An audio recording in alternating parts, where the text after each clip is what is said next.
Pour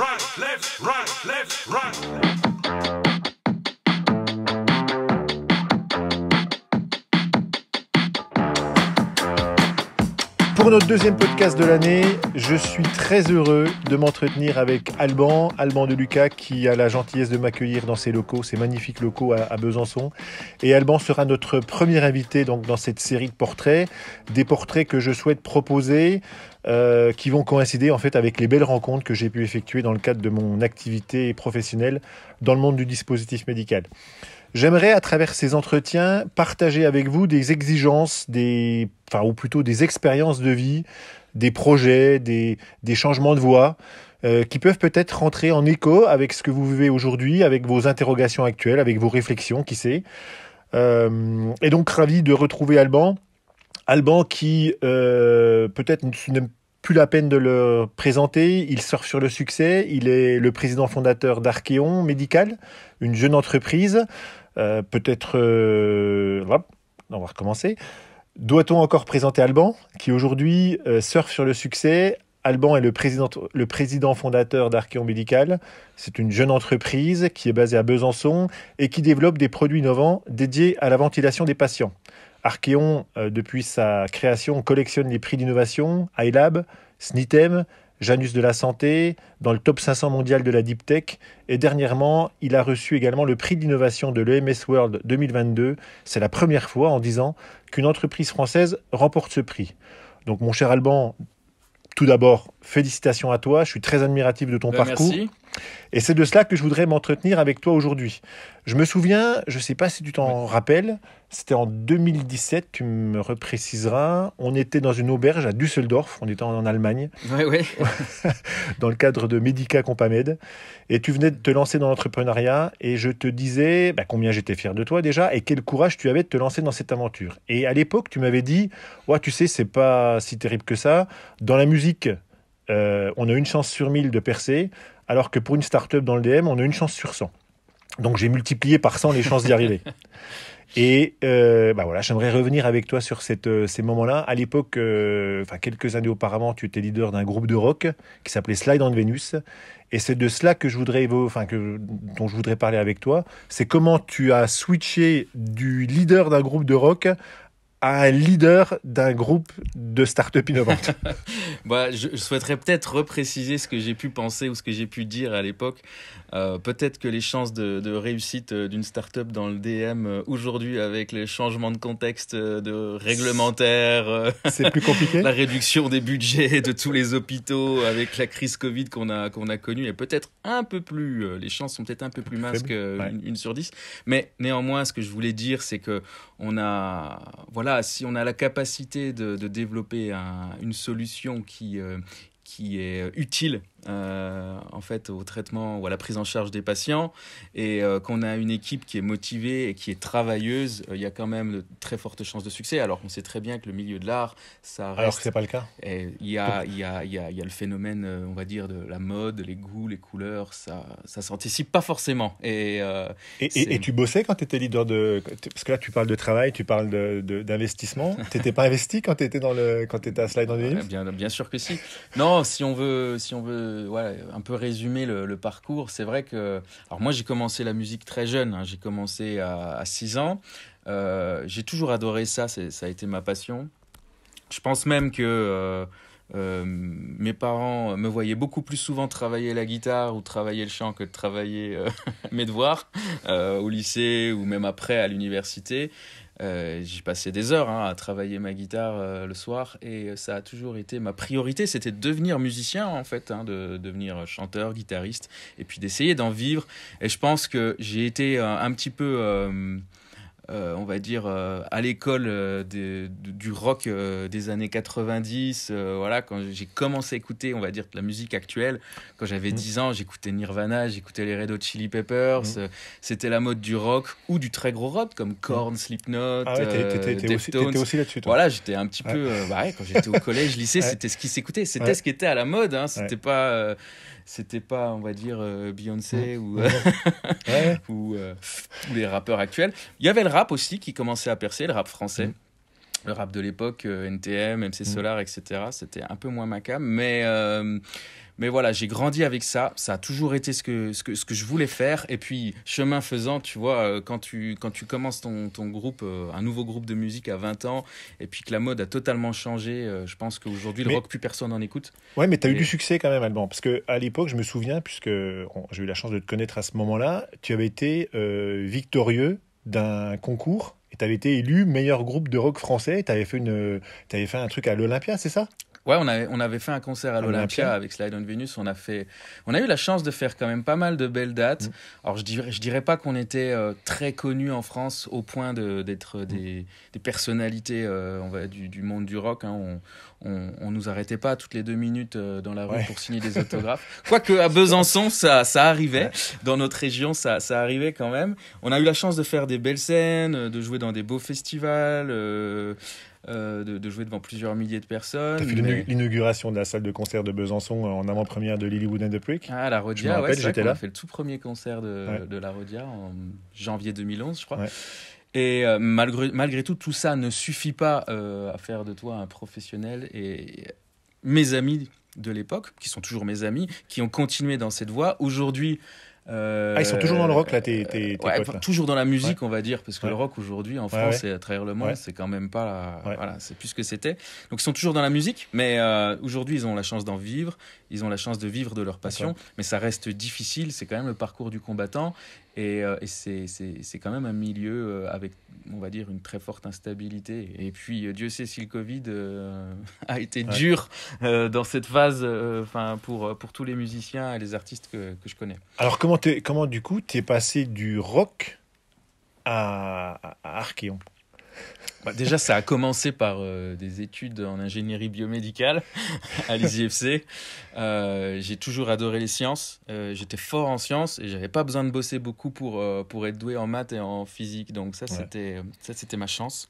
Donc mes parents, bien sûr, ne souhaitaient pas que je me voue à 100% dans la musique. Ils souhaitaient que j'ai un avenir assuré. Parce que je peux les comprendre.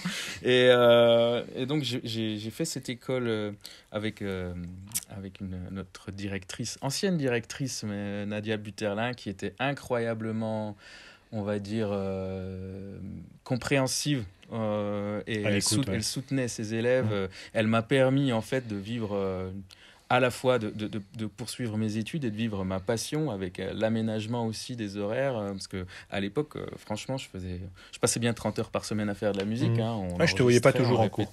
Ouais, oui, ça c'est vrai. Non, mais je me faisais discret. Je te faisais discret. Donc ça a été les sujets, oui, de tension avec certains professeurs qui, voilà, ne voyaient pas les choses du même œil. Mais néanmoins, j'ai passé ce diplôme.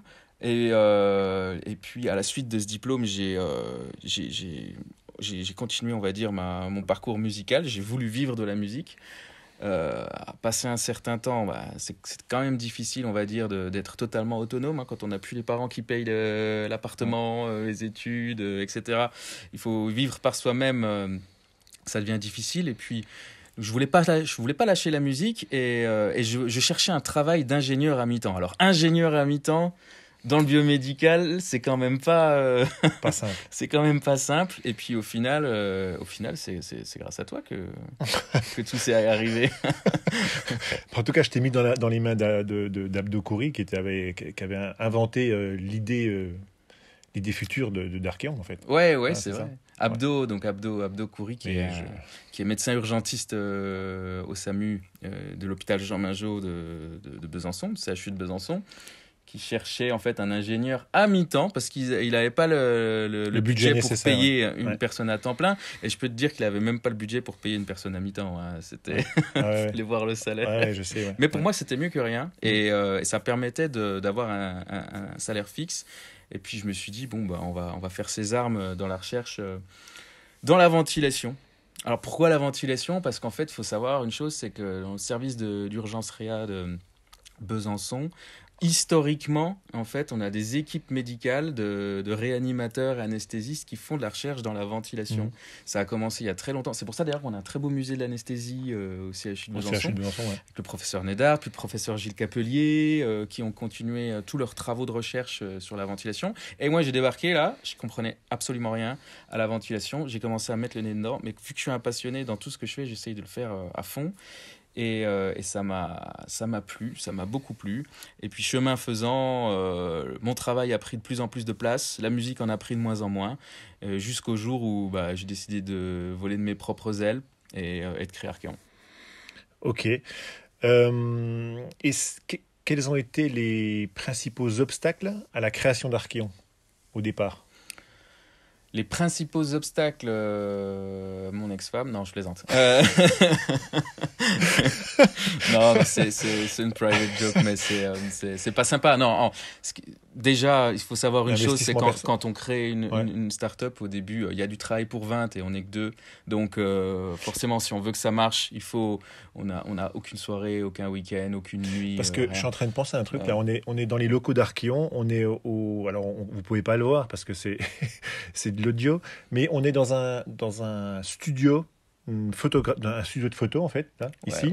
Et en fait Archeon, les deux fondateurs d'Archeon, c'est Alban et Pierre-Édouard, qui lui est un passionné de photos et qui a sa propre société de photos. Oui, exactement. Et donc voilà, c'est marrant que ça soit deux artistes finalement qui ont créé Archeon.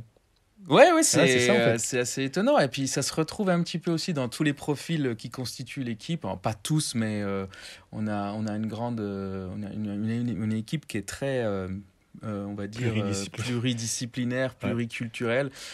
Christophe, notre directeur commercial, c'est un sculpteur hors pair. Valentine, tu la connais, notre directrice affaires réglementaires, qui était championne de handball. Donc c'est ce qui fait notre force aussi et notre créativité. Pour revenir à ta première question, les obstacles, les difficultés. Les obstacles et les difficultés, je pense que le premier, ça a été, on va dire, de trouver notre indépendance, parce que ce soit Pierre-Édouard ou moi, on était partie prenante dans des brevets et dans des innovations qu'on avait développées, alors moi au sein du laboratoire universitaire, lui au sein de sa société. Et bien sûr on voulait bâtir nos nouveaux produits et le projet de société sur les inventions, les innovations qu'on avait développées sur les dernières années, nos dernières années de travail, de recherche. Donc, ça a duré plus de 6-7 ans. Donc on a dû se battre vraiment pour racheter la propriété intellectuelle, pour avoir les droits d'exploitation, pour avoir des licences d'exploitation sur les différentes innovations dont on a été à l'origine. Et ça a été un parcours du combattant. Le parcours du combattant que vivent toutes les startups, bien sûr, c'est le financement, parce que sans financement, on ne fait rien. Et puis le les premières ressources aussi, les premières embauches. Ça, c'est bien choisir. Ça, c'est toujours compliqué, bien choisir, parce que moins on est nombreux, plus une personne peut faire la différence, en positif comme en négatif.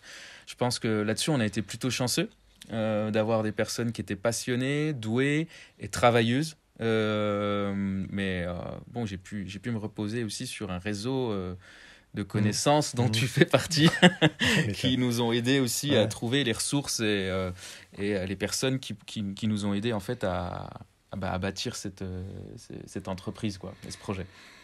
Ok, est-ce qu'il y a des choses qui, avec le recul maintenant, plus de 7 ans maintenant, vous avez fêté les combien là en fait 5 ans, c'est pas si long que ça. C'est pas si long que ça, 5 ans, ok. Est-ce qu'il y a des choses que tu ne referais pas Quelque chose que je ne referais pas. À part, tu m'avais dit à un moment donné de contacter Kiwa, je me souviens. C'était à la rentrée. On fait toujours des erreurs, je pense. Comme ça, il y a pas de grands choix qui aujourd'hui sont révélés catastrophiques. Je pense que on referait c'est toujours facile de mettre des si, parce qu'aujourd'hui, je pense qu'on a une situation qui est confortable. On a des bons produits, on a un business qui se passe bien, le développement se passe bien. Donc voilà, si c'était à refaire, je ferais exactement la même chose. Ouais. Je pense effectivement qu'on a des fois, on fait appel à des prestataires, à des personnes, voilà, ça fait pas l'affaire, ça fait pas l'affaire, c'est pas grave, on se sépare et puis on continue à aller de l'avant, quoi. Mais une chose, je pense, c'est au début, étant peu nombreux et on avait envie de développer le dispositif très vite, on a quasiment tout sous-traité, la R&D. Ouais. une grosse partie. Je pense qu'on aurait pu sous-traiter une partie de notre R&D, mais en tout cas pas le cœur du réacteur, dont on doit absolument garder la maîtrise en interne de A à Z. Ça nous a mis du temps de reprendre cette maîtrise-là en interne, même en recrutant des ingénieurs talentueux, et ben de comprendre ce qui a été fait depuis le début, comment ça a été fait, pourquoi ça a été fait, de la sorte, et voilà, et de se l'approprier. Ça c'est quelque chose sur lequel on a beaucoup perdu de temps ces 2-3 dernières années, je dirais. Ouais. Ok. Et du coup, alors là, pour revenir à notre discussion initiale par rapport à la musique, qu'est-ce que ça t'a apporté en fait d'être impliqué dans un groupe de musique avec aujourd'hui le management d'une équipe? Parce qu'aujourd'hui, vous êtes quoi, 20 personnes, c'est ça? Un peu plus de 20, Bon, ouais. voilà. Est-ce que ça t'a servi? Est-ce qu'il y a des choses comme ça, tu me parlais d'adrénaline, parce qu'il y a aussi, je te posais la question avant cette petite interview, c'était, est-ce que ça ne te manque pas de remonter sur scène? Ouais, ça me manque, c'est clair. Ça m'a toujours manqué, mais c'est pour ça que j'ai créé Archeon. C'est pour pouvoir le revivre. Ouais. À travers les pitchs, à travers À les travers, shows que tu fais. À travers tout, parce qu'en fait, Ouais. quand on est CEO ou fondateur d'une start-up, on se donne en spectacle en permanence. Le but, c'est de se donner en spectacle, en fait. Devant les banques, devant les financiers, devant les investisseurs, devant les clients, devant des partenaires. À chaque moment, on va dire, de ton développement, le but est de vendre, de se vendre, d'habiller la mariée, comme on le dit. Ouais. Et c'est Ouais. comme un spectacle musical. Il faut que tout soit parfait. Il faut que Ouais. l'éclairage soit parfait. Il faut que la mise en place soit parfaite. Ouais. Il faut que le son soit parfait. Il faut que il y a la posture, le positionnement sur scène, etc., etc. Ça, c'est quelque chose que j'aime faire, quel que soit le contexte. Et cette adrénaline que tu vis en jouant sur scène, en groupe, tu le vis aussi en quotidien, en équipe, pour faire face à tous les obstacles auxquels tu dois faire face. Hein. Des fois, il y a des mois très, très durs où tu sais pas comment tu vas payer les salaires en fin de mois. C'est une aventure qui en fait est assez similaire. Tu es seul en frontline, frontman, et tu prends tous les coups, tu prends toutes les roses aussi. Mais c'est à toi de, on va dire, mettre en avant tout le dur travail qui a été fait, on va dire, pendant des mois et des mois par une équipe de travailleurs de l'ombre, pour la plupart. Et ça, c'est quelque chose qui me plaît énormément. Et puis, le lâcher-prise, je pense que c'est quelque chose, quand tu fais de la musique et que tu montes sur scène et que tu as l'adrénaline, le stress, que tu as tout un tas de choses à penser, la mise en place, complet, la synchro, t'es focus, t'es un petit peu... Tu vis un moment pendant 1 heure de concert qui est un petit peu hors du temps, comme ça, t'es presque... en lévitation, en apesanteur, comme le disait Calogero, même si c'est pas forcément un artiste que j'écoute.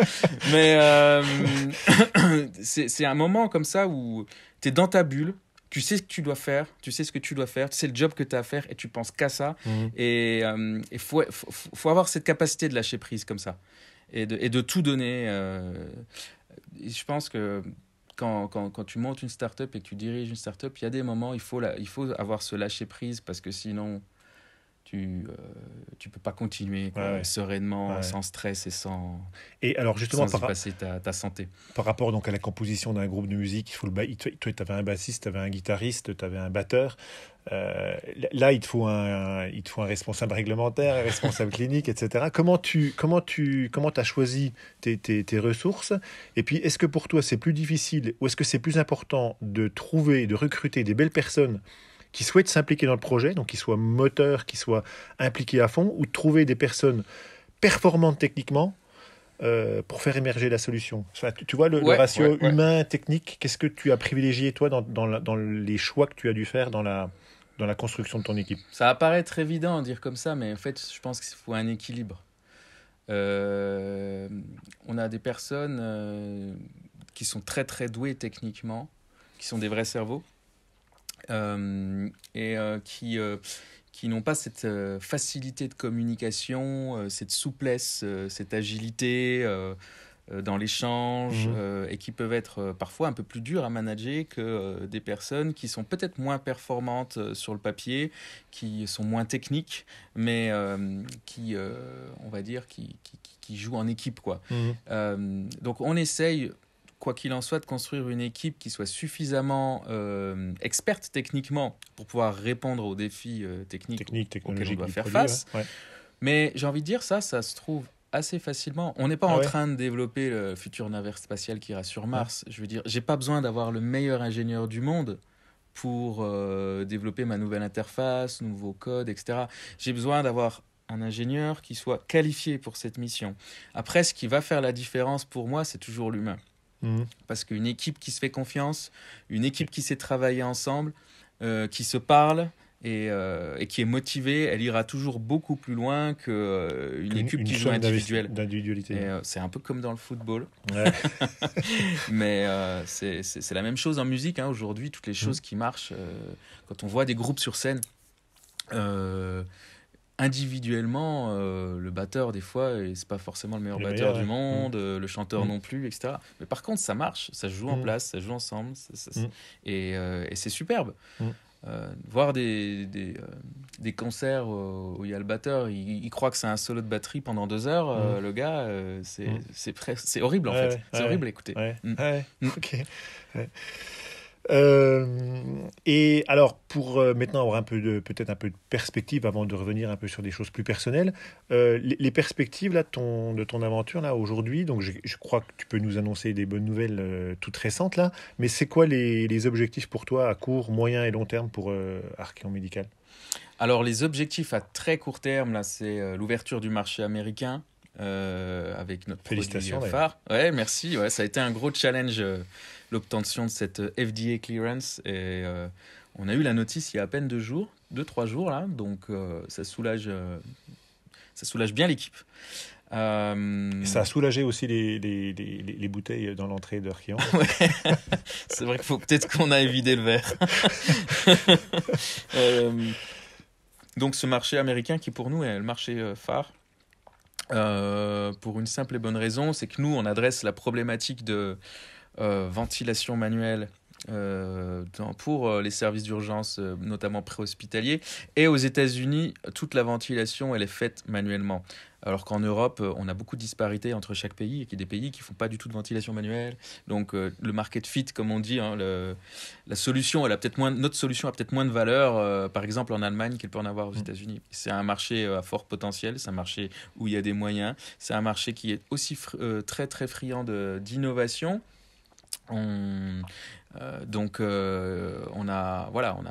C'est pas pour rien qu'on a déjà en ce moment même 3 essais cliniques qui sont en train de démarrer aux États-Unis. D'accord. Alors que pour autant, en Europe, on a énormément de mal à engager des groupes scientifiques impliqués à les impliquer dans les études cliniques. Ouais. Ça se fait. On commence aussi un essai clinique avec les pompiers de Paris, en France notamment.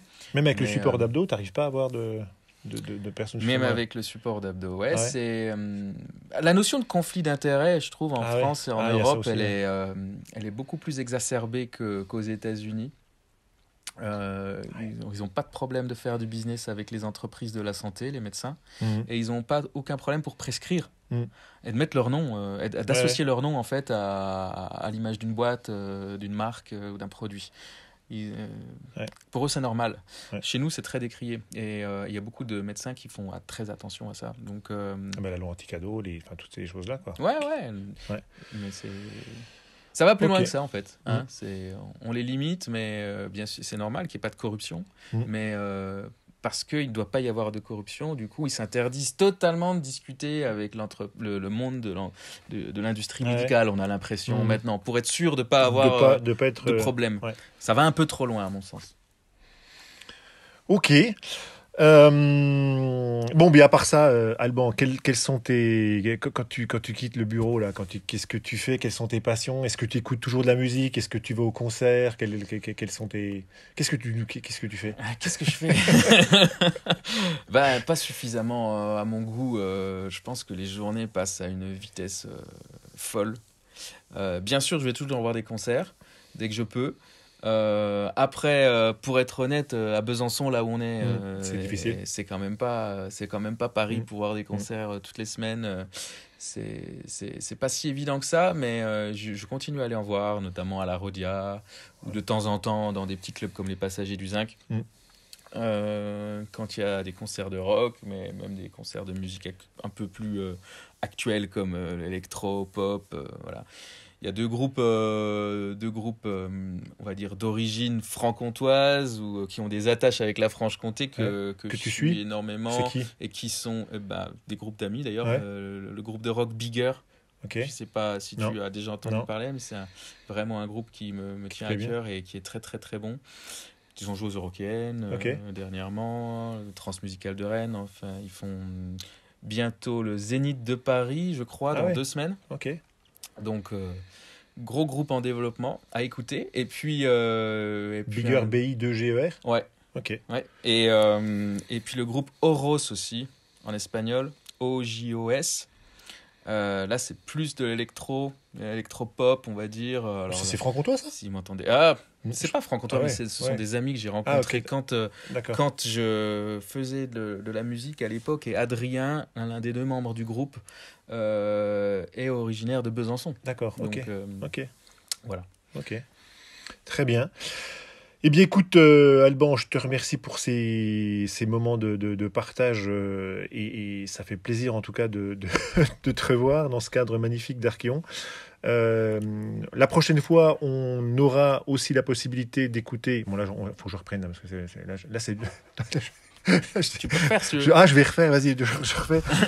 Merci Alban, merci beaucoup pour ta disponibilité, merci pour cet échange. Merci à toi. Et on se retrouve dans un mois avec un autre invité, une autre expérience, toujours autour du dispositif médical et toujours un petit peu en marge de ce monde passionnant qu'est le dispositif médical. À bientôt.